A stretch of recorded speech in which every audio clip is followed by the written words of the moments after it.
네, 안녕하세요. 민지쌤입니다. 자, 문학 시간이에요. 자, 우리 지금까지, 지난 시간까지 어떤 작품을 공부했는지 한번 기억을 다시 떠올려 봅시다. 우리 지금까지 같이 만나서 공부한 작품들은 처음에 이제 서사갈래를 공부했었죠. 그 서사갈래 중에서도 고전소설에 해당하는 사시남전기를 봤고요. 그 다음에 우리 전형식에 해당하는 광문자전에 대해서 공부를 했었죠. 자, 그리고 나서 우리 지난 시간에는 서정갈래에 해당하는 시조 3편을 통해서 서정갈래에 어떻게 접근하면 되는지 내용 구조도를 그리면서 접근하는 방법에 대해서 공부를 해봤어요.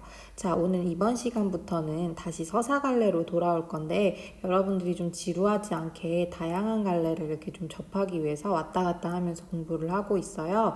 이번 시간부터 공부할 작품은 그래서 서사갈래에 해당하는 현대소설 작품을 한 편 공부해 보도록 하겠습니다. 지난 시간에 그래서 온라인으로 여러분에게 교과서에 있는 소설 작품 한 편을 읽어오고 학습 활동을 좀 풀어보라는 숙제를 내줬었죠. 여러분들이 다 읽었을 거라고 믿고 있어요. 자, 좀 근데 염상섭의 소설은 그렇게 쉬운 편은 아니라서 여러분들이 읽고 내용을 다 이해했을지는 좀 모르겠네요. 어렵지 않았나요? 네, 좀 어렵을 수도 있어서 오늘부터는 이제 이 염상섭의 소설을 세 부분 정도로 나누어서 찬찬히 한 부분씩 내용을 좀 살펴보도록 할 겁니다. 자, 교과서에는 전문이 다 실리지는 않았어요. 이 소설은 그렇게 긴 소설은 아닌데 중단편 소설이라고 해서 한 중간 정도 길이의 소설이에요. 그런데 이제 교과서에서 그 부분을 다 실지 않고 중간에 한 중요한 대목만을 좀 실었는데 여러분들이 좀 전체 줄거리를 이해하고 있으면 이 소설의 접근이 좀 더 쉽기 때문에 우리가 전체 줄거리를 먼저 한번 훑고 그리고는 교과서에 있는 부분을 찬찬히 보도록 하겠습니다. 자, 우선 교과서와 여러분 노트를 준비하는데요. 지금 화면에 보이는 것처럼 이제 교과서를 이렇게 왼쪽에 준비를 해놓고 오른쪽에 이렇게 노트를 좀 펴놓도록 합니다. 자, 우선 영상을 한번 볼 건데요.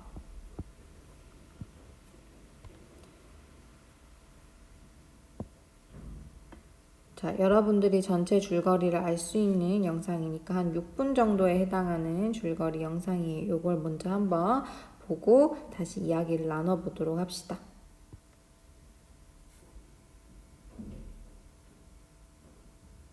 일본에서 유학 중인 이인화는 서울에 있는 아내가 위독하다는 급전을 받았다. 귀국을 해야 했지만 그는 마음이 썩 내키지 않았다. 그래서 그는 뚜렷한 목적도 없이 정자가 있는 술집에 들러 술을 마시고 음악학교 학생인 을라도 만나며 늑장을 부렸다. 그는 시모노세키에서 부산으로 향하는 배를 탔다. 그는 배에 오르자마자 목욕탕으로 들어갔다. 그곳에는 3, 4인의 일본인이 욕탕에 앉아 조선인들을 비웃으며 떠들고 있었다. 그들은 조선 노동자들을 속여 싼 값으로 일본의 공장이나 광산에 팔아넘기는 일에 대해 이야기하며 조선인을 멸시하였다. 조선 사람들은 어때요? 여보 말씀이에요. 천에 들어가면 대만의 원시 생활을 하는 토족보다는 낫다면 나을까? 인제 가서 보시오. 근데 천에 들어가면 위험하진 않은가요? 어딜 가든지 조금도 염려 없으다. 여보는 온순한 데다가 도처에 순사요 헌병인데 손 하나 꼼짝할 수 있나요? 그래, 천에 들어가서 할 게 뭐예요? 왜요? 한번 해보시려우. 내지의 각 회사와 연락해가지고 요모들을 붙들어 오는 것인데, 즉 조선 쿠리 말씀이에요. 노동자요. 여러 지역에서 모집해야 하지만 그것은 대개 경상남도가 제일 모집하기가 쉽습니다. 이인화는 그들의 이야기를 들으며 나라 없는 서름과 울분을 느꼈다. 또 지식인으로서 비참한 조선의 현실을 몰랐던 자신에게 부끄러움을 느꼈다. 그는 귀국길 내내 그를 의심하는 형사에게 시달렸다. 그의 짐을 검사하겠다는 형사에게 이끌려 배에서 내려 짐 검사를 받았고 부산에 도착해서도 파출소에 끌려가 신문과 짐 검사를 받았다. 그는 조선인이라는 이유로 시달림을 받으며 울분을 삭혔다. 그는 부산에서 서울로 올라가던 중 김천을 들러 김천 형님을 만났다. 그는 형님에게 공동묘지 이야기를 들었다. 일제가 조선인들의 땅을 약탈하기 위해 공동묘지를 만들기로 하고 토지를 헐값에 사들였던 것이다. 김천 형님은 여기에 속아 넘어가 집안의 땅을 팔아버린 종형을 나무라면서 선영을 다시 찾아와야겠다고 이야기한다. 이인화는 살아있는 사람들의 생활도 돌보지 못하면서 죽은 사람의 묘지를 걱정하는 모습을 보고 화가 치밀었다. 나도 며칠 있다가 형편 되는 대로 곧 올라가겠지만 아버님 산소 사건은 4, 5일은 있어야 낙찰이 날 듯하다고 여쭈어라. 죽으면 묻을 데가 없을까 봐서 그러세요? 공동묘지는 고사하고 화장을 하든 수장을 하든 상관없는 일이 아닌가요? 아버님, 어머님 산소를 공동묘지에다가 모신단 말이 될 말이냐? 자식된 도리는 그만두고라도 남이 부끄러워서 어떡한단 말이냐? 그는 장사를 잘 지내고 산소를 잘 만드는 것이 효라고 생각하는 조선인들의 전 근대적 인식이 우리 민족이 이토록 암담한 현실에 빠지게 한 것이라는 생각을 하였다. 그는 씁쓸한 마음으로 서울로 가는 기차에 몸을 실었다. 기차를 타고 영동역에 도착했을 때 그의 앞자리에 갓을 쓴 30전후의 촌사람이 들어와 앉았다. 촌사람은 자신을 갓장수라 소개하며 그에게 말을 걸었다. 노형부터 왜 머리를 안 깎으시오? 세상이 바뀌었을 뿐 아니라 귀찮고 돈도 더 들지 않소? 머리만 깎고 내 집 사람을 만나도 대답 하나 똑똑히 못하면 관청에 가서든지 순사를 만나서든지 더 귀찮은 때가 많지요. 이렇게 망건을 쓰고 있으면 요보라고 해서 좀 잘못한 게 있어도 웬만한 것은 용서를 해주니까 그것만 해도 깎을 필요가 없지 않아요? 머리라도 깎는 것이 저 사람들에게 덜 천대를 받지 않소? 풀 뿌리거나 요보라고 하거나 천대를 받을 때 뿐이지요만 머리나 깎고 모자를 쓰고 개화장이나 짚고 다녀보시오. 가는 데마다 시달리고 조금만 하면 뺨따기나 얻어맞고 유치장 구경을 한 달에 한 번씩은 할 테니. 이인화는 그의 말이 일리가 있다고 동정은 하면서도 봉건적 무지에서 헤어나지 못한 채 자신의 안위만을 우선시하는 우리 민족에게도 심각한 원인이 있다고 생각하였다. 기차는 대전에 도착해 30분간 정차하였다. 그는 기차에서 내려 주위를 둘러보았다. 결박당한 채 주눅이 들어 얼음처럼 앉아있는 사람들을 보며 그는 조선의 현실을 공동묘지라고 생각했고 분노가 치밀었다. 이것이 생활이라는 것인가? 모두 돼져버려라. 무덤이다. 구더기가 끓는 무덤이다. 서울집에 도착해보니 아내는 양의로는 충분히 고칠 수 있는 병을 앓고 있었다. 하지만 아버지는 재래식 의술만을 고집하였고 결국 아내는 숨을 거두고 말았다. 3일 동안 아내의 장례를 치른 뒤 그는 답답한 조선의 현실에 더 이상 머물고 싶지 않았다.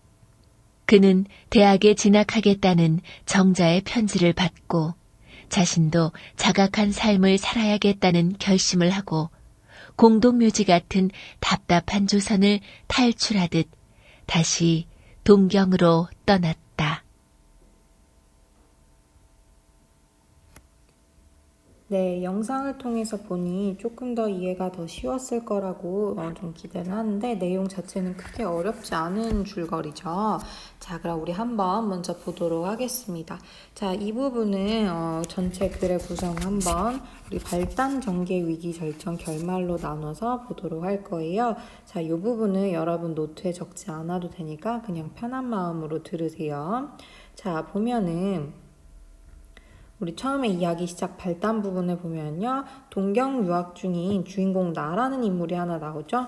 때는 이제 아내가 위독하다는 정보를 받고 귀국을 준비해요.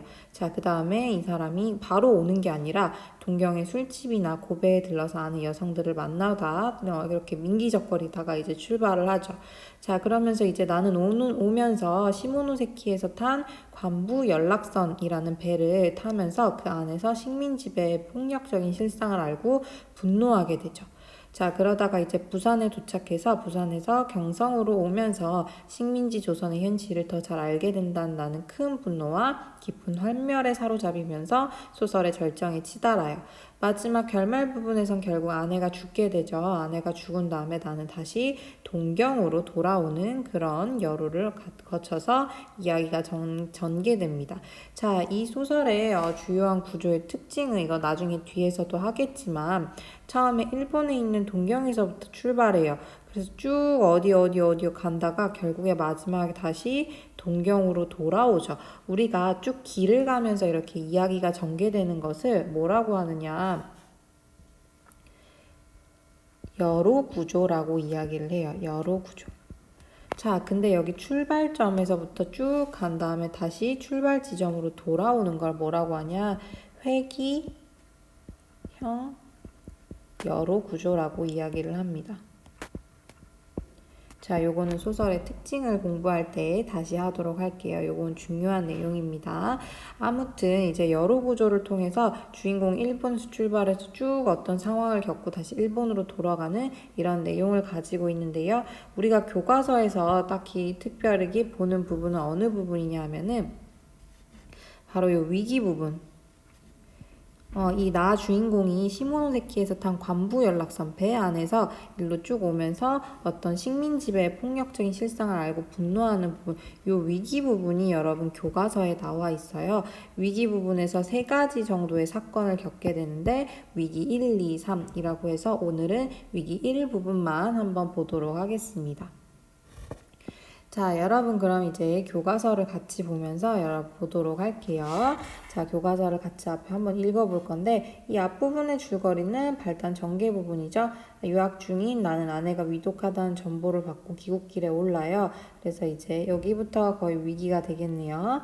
나는 도쿄에서 기차로 시모노세키까지 와서 관부 연락선. 여러분도 여기 좀 모르는 단어들이 종종 나오면은 왼쪽에 여기 나와 있으니까 참고하면서 보면 되겠죠. 배예요, 배. 그냥 배라고 생각하면 돼요.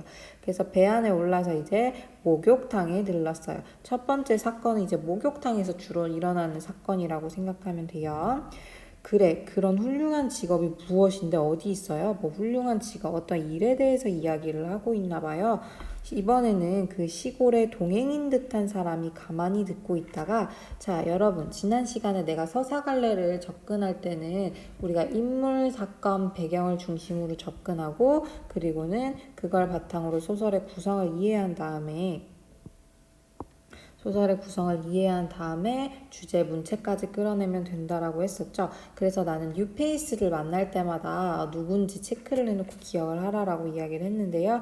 여기에서 시골자가 아니라 시골자의 동행인 듯한 사람 뉴페이스가 한 명 나왔네요.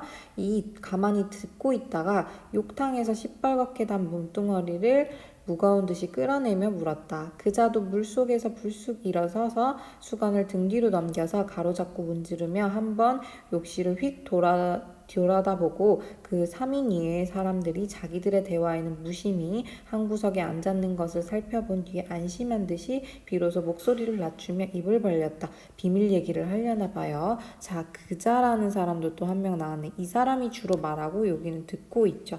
자, 이 사람은 뒤에서 보면 알겠지만 우리가 나중에 주요 역할을 하는 인물이에요. 일단 계속 읽어보도록 합시다. 이 사람이 뭐라고 얘기했냐. 실상은 쉬운 일이에요. 나도 이번에 가서 해오면 3번째나 되오마는 내지에, 이때 내지는 일본을 뜻해요. 내지의 각 회사와 연락해가지고 요보들을 붙들어 오는 건데 이 요보라는 것은 일본인들이 조선 사람을 얕잡아 부르는 말을 요보라고 해요. 우리도 일본인들을 얕잡아 부르는 말 있잖아. 쪽발이 뭐 이렇게 얘기를 하죠. 쪽발이 놈들 이러면 일본인들을 얕잡아 부르는 건데 일본인들이 요보들 이렇게 하면 우리 조선 사람들을 얕잡아 부르는 말이라고 생각하면 돼요. 사람들을 붙들어 오는 것인데 즉 조선 쿠리 말씀이에요. 쿠리 한자를 보면 노동자 얘기하는 거죠. 노동자요. 그런데 그것은 대개 경상남북도나 그렇지 않으면 함경, 강원, 그 다음에는 평안도에서 모집을 해야 하지만 그 중에서도 경상남도가 제일 쉽습니다. 하하하. 그자는 여기 와서 말을 끊고 교활한 듯이 웃어버렸다. 나는 여기까지 듣고 깜짝 놀랐다. 그 가련한 조선 노동자들이 속아서 지상의 지옥 같은 일본 각지의 공장으로 몸이 팔려가는 것이 모두 이런 도적놈 같은 협잡불황배의 술중에 빠져서 그러는 거구나 하는 생각을 할 때 나는 다시 한번 그자의 상판대기를 쳐다보지 않을 수 없었다라고 할 수 있죠. 자, 여기까지 일단 한번 읽어보는데 자, 우리 보면 위기 1부분, 지금 읽고 있는 부분을 한번 보면요. 나는 관부 연락선, 그러니까 즉 목욕탕 안에서 일본인들의 대화를 듣게 되는 거예요. 지금 얘기하고 있는 이 부분에서 대화하고 있는 부분은 주로 일본인들이 얘기를 하고 있어요. 근데 이제 내가 옆에서 듣고 있다가 여기서 얘기하죠. 깜짝 놀랐다. 이렇게 이야기를 하게 되는데요. 자, 지금까지 나온 인물들이 뭔지 인물부터 한번 파악을 해보도록 합시다. 자, 여기 인물들을 보면요. 인물은 주인공이다. 이야기를 듣고 있는 나가 있죠? 일본에서 출발한. 자, 그 다음에 지금 이야기하고 있는 사람이 3명인데 아까 처음에 얘기했었죠. 시골자의 동행. 그리고는 시골자가 있어요. 그러니까 우리가 뒤에 보면 시골 촌뜨기라는 이제 주인공이 그렇게 표현을 하는데 이 사람이 있고요. 지금 주로 말하고 있는 사람은 자기가 노동자, 그러니까 조선인들을 잡아다가 일본에 팔고 있다는 걸 자랑스럽게 얘기하고 있는 노동자 모집원이 얘기하고 있죠. 주로 이 3사람의 이야기를 나 이인화라는 사람이 듣고 있는 상황이라고 생각하면 되겠죠. 자, 주로 어떤 내용을 이야기하고 있고 뭘 듣고 있고 주인공이 어떤 반응을 보냈는지 한번 봅시다. 자, 쭉 여기 보면은 자, 여기서부터 여기까지 우리 표시를 한번 해볼까요? 그리고 또 여기서부터 여기까지 한번 표시를 해봅시다. 자, 지금 이건 무엇이냐? 여기 앞부분에 우리 지금 얘기한 거는 지금 일본인들이 주로 이야기한 내용이에요. 자기들끼리 이야기한 내용인 즉슨 조선인들을 속여가지고 일본의 싼값에 팔아넘긴다라는 내용이었죠. 자, 그 다음에 이 이야기를 듣고 내가 보이는 반응이 뒤에 나오죠. 일단은 깜짝 놀랐다라는 표현이 쉽게 나오고 있고요. 뒤에 무슨 이제 생각들을 이렇게 하게 되죠. 자, 이 부분을 정리를 한번 해보면은 자, 일본인들의 대화 내용에 대한 나의 반응 한번 봅시다. 일본인들의 대화. 조선의 노동자를 속여서 데려와서 일본 회사에 팔아 넘긴다. 조선 노동자를 속여서 팔아 넘긴다는 내용이에요. 자, 그리고 이걸 듣고 나의 반응은 조선인들이 비인간적인 취급을 받으며 노동력을 착취하는 현실을 알고 놀라죠. 그리고 단순히 놀랐을 뿐만 아니라 분노와 부정적인 태도를 보여. 아니 이런 나쁜 놈들 이러면서 부정적인 태도를 보이죠. 자, 우리가 이 사람이 부정적인 태도를 보이고 있다라는 걸 몇 가지 단어를 통해서 추측을 할 수 있어요. 뭘로 추측할 수 있을까? 자, 밑에 주인공의 반응 부분에서 한번 찾아봅시다. 쭉 보면은 말이 갑자기 급격하게 단어가 좀 험악해지죠. 어떤 단어들 보면은 이런 도적놈 같은 협작불황배들, 이 나쁜 놈의 새끼들 뭐 이렇게 얘기를 한 거랑 똑같다라고 할 수 있죠. 굉장히 부정적으로 표현하고 분노를 느낄 수 있는 표현이에요. 자, 그 다음에 또 보면은 그자의 얼굴을 쳐다봤다라고 하는 게 아니라 그자의 상판떼기 얼마나 열받았으면 이렇게 표현을 했을까요? 상판떼기를 쳐다보지 않을 수 없었다. 이 정도 우리가 형광펜으로 밑줄 짚고 체크해 놓을 수 있겠네요. 바로 그 일본인에 대한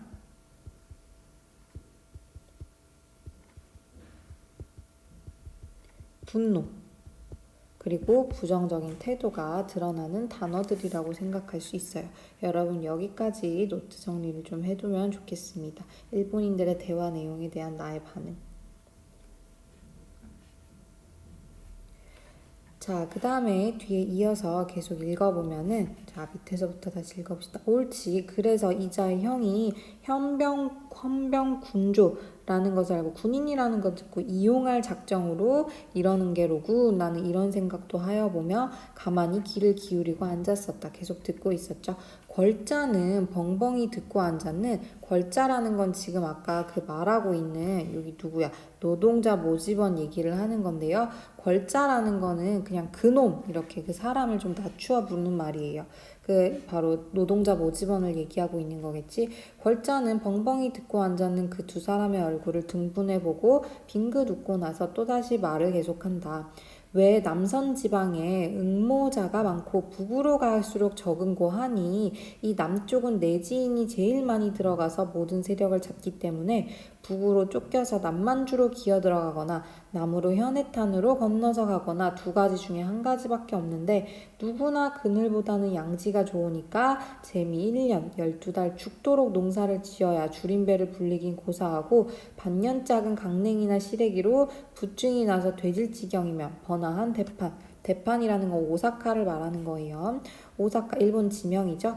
동경으로 가서 흥청망청 살아보겠다는 수작으로 나도 하고 청을 하다시피 해오는 터인데 그러나 북선 지방은 인구도 적거니와 아직 우리 내지인의 세력이 여기까지는 미치지를 못했으니까 비교적 그놈들은 평안히 살지만 그것도 미구에는 조만간에는 동양 쪽박을 차고 나서게 되리라 하하하 라고 이야기를 하고 있죠. 자, 이 부분도 또 한번 여러분 묶어서 표시를 해봅시다.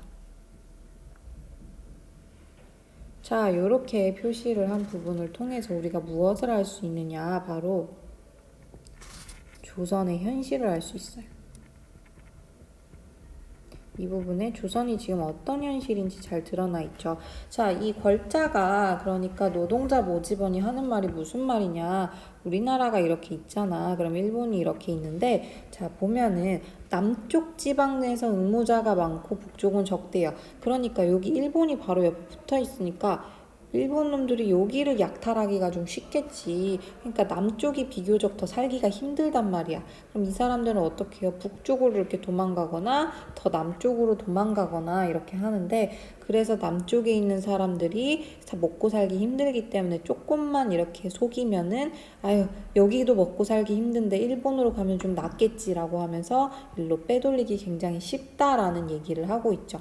그러면서 이제 여기 보면 북선 지방은 북쪽에 있는 사람들은 인구도 적고 아직 내지인 일본인의 세력이 여기까지 미치지 못했지만 얘네도 머지 않았어. 얘네도 곧 먹고 살기 힘들면은 곧 이렇게 오게 될 거야. 뭐 이런 얘기를 지금 하고 있는 거예요. 그래서 우리가 이 형광펜 친 부분을 통해서 아 조선의 현실이 굉장히 힘들었구나 라는 걸 알 수 있겠죠. 자, 여기 부분에 다시 노트에 그럼 정리를 해보면 오른쪽 노트 페이지를 보세요. 목욕탕 대화 부분에 달아난 당시 조선인의 상황 보면은 조선에서 우리 여기 방금 읽은 부분을 정리할 수 있죠. 식민 지배 때문에 갈수록 살기가 어려워져서 만주나 더 북쪽 일본 그러니까 남쪽으로 떠난 사람이 많다라는 얘기를 하고 있죠. 힘들게 농사를 지어도 굶주리다 굶어 죽게 된다. 조선에서 삶이 그렇다라고 하고요. 일본에서의 삶을 그럼 일본으로 도망치면 더 잘 살게 되느냐? 그렇지도 않겠죠. 당연히 그 부분은 뒷부분에 나와요. 계속 소설을 읽어보도록 하겠습니다. 자기 강설에 그러니까 자기가 신나게 떠드는 얘기에 열복하듯이 연애 옳지 하며 들어주는 것이 유쾌하기도 하고 자기의 견문에 그러니까 자기의 지식계에 자기도 만족한다는 듯이 또 한 번 깔깔깔 웃었다.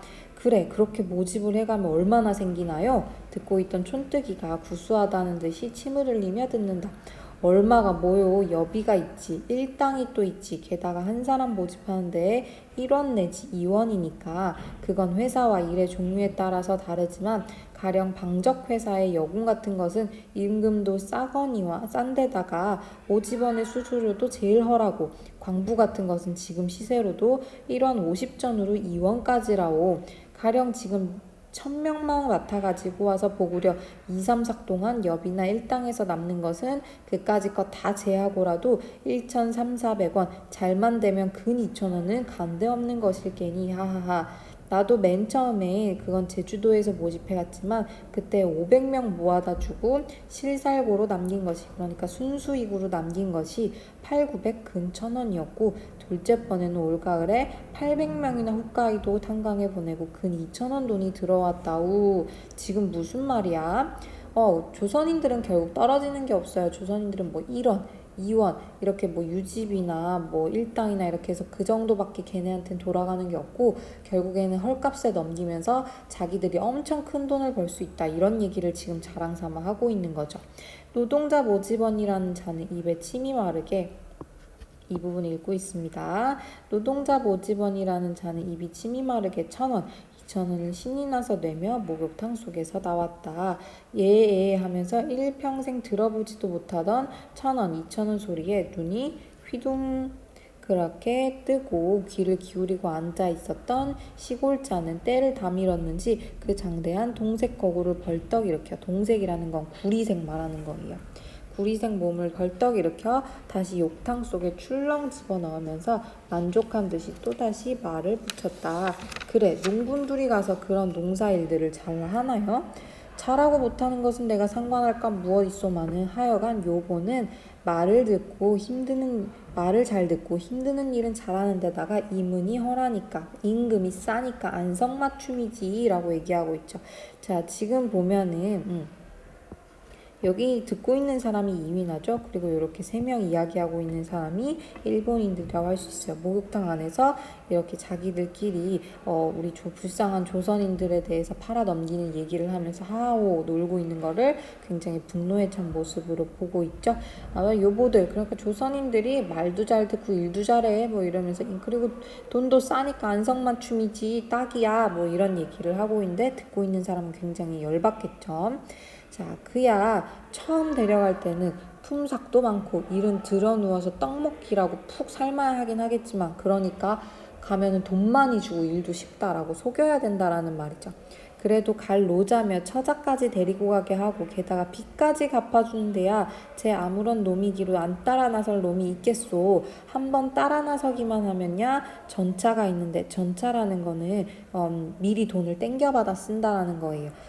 여기 아까 빚도 갚게 해주고 처자까지 데리고 가게 해준다니까 돈을 미리 조금 쓰게 해주는 거겠지. 그야말로 도가내든 지지, 일이 고되거나 품이 허락인 고사하고 굶어 돼진다기로 하는 수 있나 하하하 라고 해서 우리가 일본의 현실도 지금 팍팍하구나 라는 걸 알 수 있죠. 자, 우리 여기 부분. 자, 우리 아까 이 부분에서 여기 부분에서는 지금 조선의 현실이 어떠한지를 우리가 아까 살펴봤었죠. 조선에서 먹고 살기 힘들구나. 그래서 일본으로 가면 어때? 일본에서 먹고 살기 더 힘들겠지. 여기에서 우리가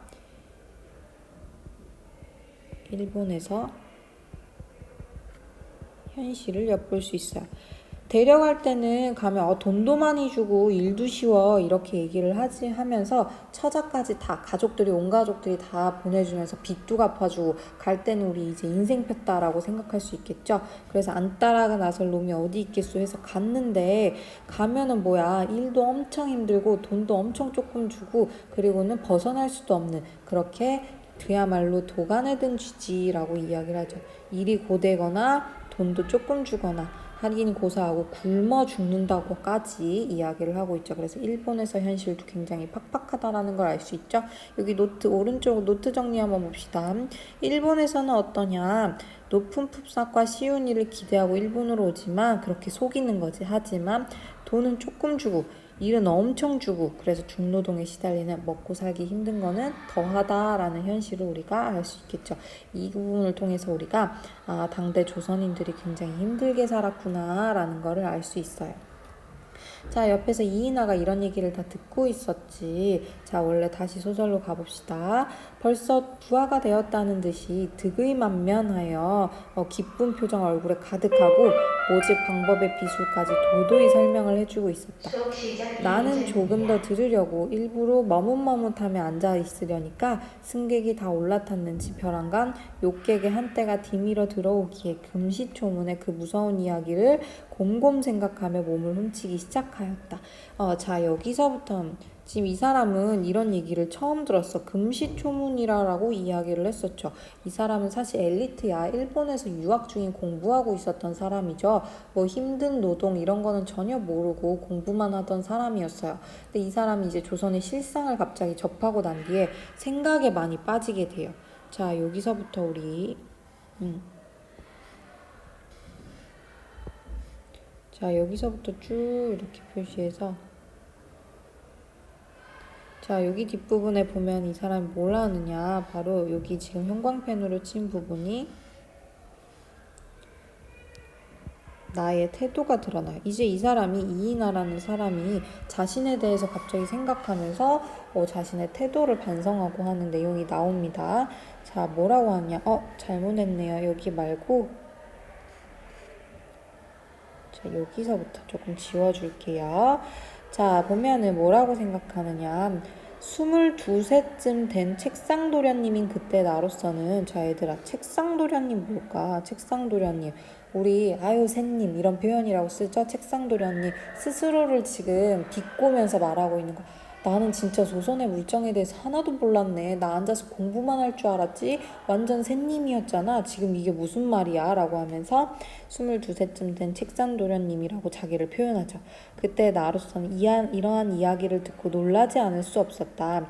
인생이 어떠하니, 인간성이 어떠하니, 사회가 어떠하니 해야 다만 심심파적으로 하는 탁상공론에 불과할 것은 물론이다. 그치, 그냥 심심풀이로 앉아서 책상공론, 그냥 앉아서 책상에서 이야기하는 허무한 그런 이야기에 다를 바가 아니었다라고 반성하고 있죠. 아버지나 그렇지 않으면 코빼기도 보지 못한 조상의 덕택으로 공부자나 얻어하였거니와 소설권이나 들춰보았다고 인생이니 자연이니 신이 소설이니 한데야 결국은 배가 불러서 포만의 비애를 호소할 따름이요. 실인생, 실사회의 이면의 이면, 진상의 진상과는 아무 관계도 연락도 없을 것이다. 지금 무슨 얘기하고 있어?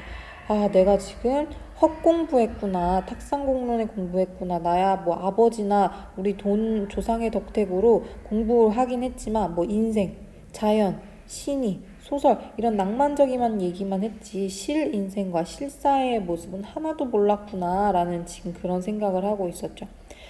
그러고 보면 내가 지금 하는 거 1호부터 하려는 일이 결국 무엇인가 하는 의문과 불안을 숨기지 않을 수가 없었다. 자, 이 사람이 혼자 쭉 생각을 하면서 몇 가지 좀 생각들과 심리 변화를 나타나요. 자, 우리 이 부분을 좀 체크를 해봅시다. 첫 부분이 나오는데 여기 보면은 바로 뭐냐? 의문과 불안을 느꼈대요. 자, 바로 여기서 심리적인 갈등을 느낀 거지. 아니, 나 이때까지 지식인으로서 공부 되게 열심히 하고 열심히 했다고 생각했는데 뭐야? 의문가? 내가 지금까지 뭘 한 거지? 내가 지금까지 해온 게 맞는 것일까? 라는 심리적 갈등을 하면서요. 여기 옆에 노트에 보면은 현실에 대한 새로운 인식으로 심리적 갈등을 겪고 있다 라고 이 사람이 첫 번째 심리 변화를 보이고 있죠. 계속 읽어봅시다. 1년 12달 죽도록 애를 쓰고도 반년짝은 시래기로 목숨 이어나가지 않으면 안 되겠으니까 하는 말을 들을 때 조선인들이 하는 말이 들리죠. 그것이 과연 사실일까 하는 의심이 날만치 나는 귀가 번쩍하였다. 이 사람은 이런 삶을 한 번도 본 적도 없고 살아본 적도 없는 거야. 나도 8, 9세까지는 부모의 고향인 충청도 촌 속에서 자라났지만 그 후에 1년에 한두 번씩은 촌락에 발을 들여놓아도 보았지만 설마 그렇게까지 소작인의 생활이 참혹하리라도. 이 사람은 나름 엘리트로서 약간 부유한 집에서 공부나 하는 소위 양반 같은 그런 삶을 살았죠. 그래서 소작인의 생활이 어떠한지 전혀 몰랐던 거죠. 참혹하리라고는 꿈에도 들어본 일이 없었다. 그러면서 자기가 평소에 했던 것들이 생각나죠. 평소에 자기가 썼던 시. 이게 바로 평소에 자기가 썼던 시예요. 시를 짓는 것보다는 밭을 가려고 한다. 그러나 밭을 가는 그것이 벌써 시가 아니냐. 사람은 흙에 나와서 흙에 돌아간다. 흙의 방순한 냄새에 취할 수 있는 자의 행복이여. 흙에 부국한 생기야말로 너 인간의 끝없는 새 생명이라. 얼마나 낭만적이니, 그치? 흙과 농사를 예찬하는 내용의 시를 주로 자기가 썼었나 봐요.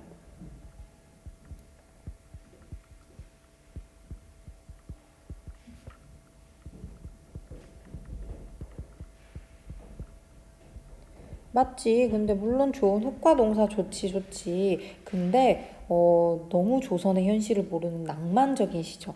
바로 우리 이 부분을 통해서 조선 농민과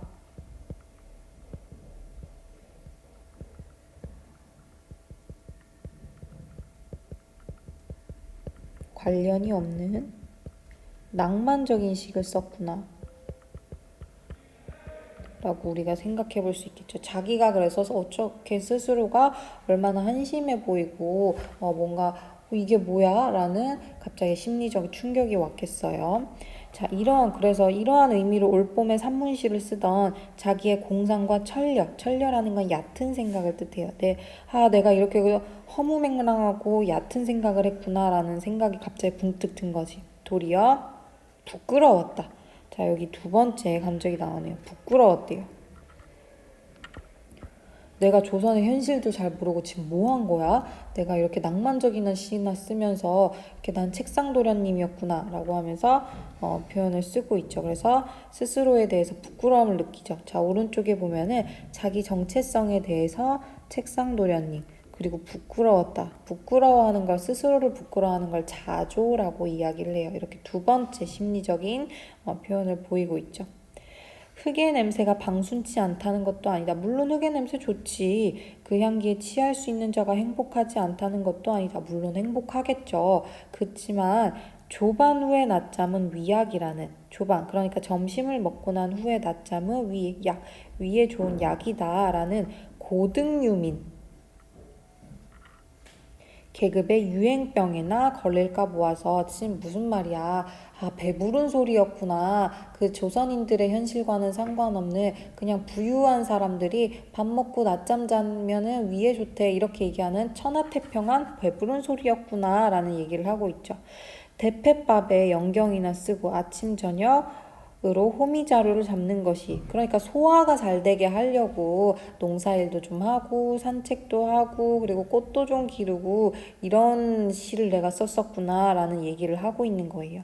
행복스럽지 않고 시적이 아니라는 것은 아니다. 물론 그거 좋지. 하지만 그러나 저러나 1년 12달 우막 그러니까 소와 말 이상의 죽을 꼬역을 다 하고도 시래기 죽에 얼굴을 붓는 것도 너무 굶어서 그렇죠? 시래기 죽에 얼굴을 붓는 것도 시일까? 라고 갑자기 현타가 온 거지. 소위 말해서 깨달음이 온 거예요. 자, 지금 여기 보면 여기 한번 표시를 해볼까요? 조반후의 낮잠 위약이라는 고등 유민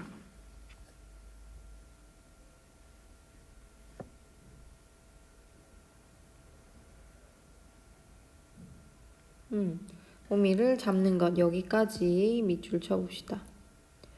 자, 여기는 굉장히 낭만적으로 농사일을 하고 있는 걸 뜻하는 거지. 그치? 굉장히 낭만적이고 여유 있는 농사일이에요. 자, 하지만 여기 현실은 어땠냐면은 1년 12달 우마도 이상의 구글고역을 다 하고서도 시래기 죽에 얼굴이 붓는 이렇게 열심히 일했는데도 먹을 게 없어서 시래기죽을 끓여놓고 몸이 퉁퉁 붓는데요. 이게 현실이라는 뜻이지. 이렇게 지금 대비되고 있죠. 이걸 통해 이 사람이 지금 깨달음을 얻게 된 거예요. 그들이 삼복에 끓는 햇볕에 손등을 대면서 호미자루를 올릴 때 그들은 행복을 느끼는가? 그들은 흙의 노예다. 자기 자신의 생명의 노예다. 그리고 그들에게 있는 것은 다만 땀과 피뿐이다. 그리고 줄임뿐이다. 굶주림 말하는 거예요. 그들이 어머니의 뱃속에서 뛰어나오기 전에 벌써 확정된 유일한 사실은 그들의 모공이 막히고 혈정이 마르기까지 흙에 그 땀과 피를 쏟으라는 것이다. 그리하여 10방울의 땀과 100방울의 피는 한날에 나락을 기른다. 그렇게 피땀 흘려서 겨우 쌀한토를 길러내는 그런 힘든 삶을 살고 있었구나 라는 얘기죠. 그러나 또 그마저도 그 한 알의 나락은 누구의 입으로 들어가는가? 그에게 지불되는 보수는 무엇인가? 줄임만이 무엇보다도 확실히 그의 받을 품삯이다 라고 하면서 내가 지금까지 어리석게 이런 생각을 하고 있었구나 라는 깨달음과 반성을 하게 되죠. 자, 여기까지가 우리가 위기 1부분이에요. 자, 우리 이 부분 마저 해봅시다. 아까 심리적 갈등을 넣고 자기 스스로를 자조했죠. 그러면서 조선인들의 삶의 실상을 알지 못했던 과거를 반성하고 있는 태도를 보이고 있죠. 자, 그래서 그 목욕탕에서 일본인들이 하는 대화를 듣고 이런 심리적 갈등을 겪으면서 자기 반성의 태도를 보이고 있다는 걸 알 수 있어요. 자, 우리 여기까지 위기 1 부분을 봤는데요. 다시 한번 정리를 해봅시다. 자, 노트를 통해서 한번 보도록 할게요. 자, 우리 교과서 전체 부분에서 우리 오늘 보는 부분은요, 여기 위기 부분을 주로 중심으로 본다고 했었죠. 위기 부분은 사실 3가지의 사건이 일어나요. 근데 그 중에서 오늘 첫 번째 목욕탕에서 있었던 첫 번째 사건을 한번 보는데요. 위기 1 부분, 그래서 목욕탕에서 일본인들의 대화를 듣고 조선의 현실을 깨닫게 되는 게 주요 내용이에요. 인물은 이렇게 일본인들 3명이 대화를 하고요. 나라는 이인하라는 인물이 이걸 듣게 되죠. 자, 보면은 우리 쭉 듣다 보면 일본인들이 어떤 대화를 하냐, 조선의 노동자를 속여서 일본에 싼값에 팔아넘기면 이득이야 라는 대화를 듣고요. 나는 이걸 듣고 처음에는 깜짝 놀라요. 깜짝 놀라다가 나중에 화가 부정적인 태도가 나죠. 그자의 상판떼기, 협작불황배 이런 표현을 쓰면서 굉장히 분노를 하게 되죠. 그러다가 조선의 실제적인 현실을 또 듣게 돼요. 계속 들으면서. 조선에서는 아무리 열심히 살아도 식민지배 때문에 힘들어서 만주나 일본으로 도망치면서 떠나요. 그리고 아무리 버티면서 힘들게 농사를 지어도 결국 굶주리게 되죠. 그러면은 궁여지책으로 떠난 일본에서는 어떠냐? 일본 놈들한테 속아서 일도 쉽고 돈도 많이 벌 걸 기대하고 가지만 돈은 조금 주고 엄청 힘든 중노동에 시달리는 게 이래 바로 조선의 현실이다. 여기에서든 둘 다 힘들구나 라는 걸 알게 되죠. 자, 이런 부분의 대화를 들으면서 갑자기 이 사람이 뭔가 깨달음과 반성을 하게 되죠. 뭐야, 이런 현실이었다고? 나는 알지 못했는데 라고 하면서 의심과 불안의 심리적 갈등을 겪고요. 그리고 자기 정체성, 나는 지금까지 뭘 공부한 거지? 책상도련님에 불과했구나 라고 하면서 스스로를 자조해요. 그리고는 조선인들의 삶의 실상을 알지 못했던 자신의 과거를 반성하죠. 바로 이 대화, 목욕탕 안에서의 대화를 들으면서 자기 반성의 태도를 보이고 있구나라는 걸 우리 위기 1 부분의 내용으로 쭉 정리를 해봤어요. 자, 여러분들 오늘 우리 만세전에서 위기 1 부분의 내용을 한번 살펴봤는데요. 조금 세세하게 보면 어렵게 느껴질 수도 있지만 결국에는 큰 맥락에서 보면은 일본인들 대화를 듣고 주인공이 뭔가 깨달았다 이런 내용이니까 다시 한번 여러분들이 노트 정리한 거 기억 떠올리면서, 자, 노트는 우리 아까 앞에 이 부분은 할 필요 없고요. 여기부터 여러분들이 쭉 노트에 정리를 해두면 되겠어요. 자, 오늘 공부한 내용 바탕으로 다시 한번 복습을 해보고 우리 게시판에 여러분들 학습일기 적는 거 꼭 잊지 말도록 합니다. 다음 시간에는 뒤를 이어서 위기 2 부분을 한번 보도록 하겠습니다. 자, 오늘 긴 시간 고생 많았어요.